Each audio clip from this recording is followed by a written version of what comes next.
I watched her leave a good man for money and beg to return when it was too late. My name is Kunle Adeyemi, and this is not a story I heard on the street. This is a story I experienced.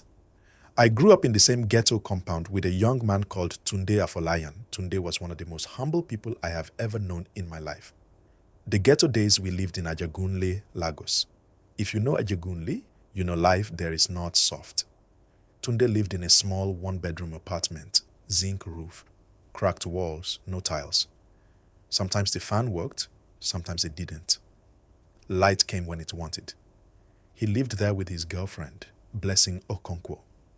Blessing was beautiful, slim, light-skinned, always neat even when there was no money.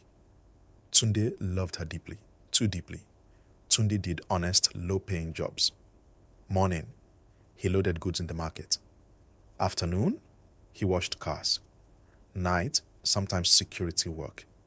Yet, no matter how tired he was, Blessing always came first. I watched this man pay her school fees, buy her new clothes, give her transport money before himself, skip meals so she could eat well. There were days we ate gari and groundnut, and Tunde would push his portion to Blessing. Kunle, I can manage. Blessing must not suffer. I warned him many times, Guy, this love is too much. He would smile and say, when she graduates, everything will change. She is my future. School changed everything. Blessing gained admission into a private university. That was when things started changing. New friends, new phone, new attitude. Then she met Kelvin Obi. Kelvin was the type that enters school with a car, designer clothes, always spraying money. He used to pick Blessing from school in a black SUV. At first, Blessing denied everything. He is just a classmate. But we all saw the signs. She stopped answering Tunde's calls, stopped coming home early, started insulting him. One night, she said the words that broke him. Tunde, I'm tired of suffering. Look at my mates. Look at my life. Tunde knelt down. Yes, he knelt down. He begged her. Let me hustle more, just give me time. She laughed. Time doesn't pay bills. And just like that, she packed her things and left. I will never forget that night. Tunde sat on the floor till morning, staring at the wall. He didn't cry. That scared me more. The pain that changed him for months, Tunde was not himself. He lost weight, he spoke less, but something changed inside him. One day he told me, Kunle, pain is useless if it doesn't push you. He started working harder than ever. Then one miracle happened. A man whose car he used to wash noticed his seriousness. That man helped him get a visa opportunity to the United States. When Tunde was leaving Nigeria, he had one small bag, no pride, a broken heart. But he had fire in his spirit. The rise nobody expected. Years passed. We lost contact for a while. Then one day I saw Tunde online. Not the same Tunde. This one was different. He started a logistics and import-export business in the US, then moved into real estate, then tech investments. His company expanded to Canada, UK, Dubai, parts of Africa. Tunde became a multi-billionaire. Not noise, not social media shouting, quiet money. He married Aisha Bello, a calm, elegant woman. They had 2 beautiful children.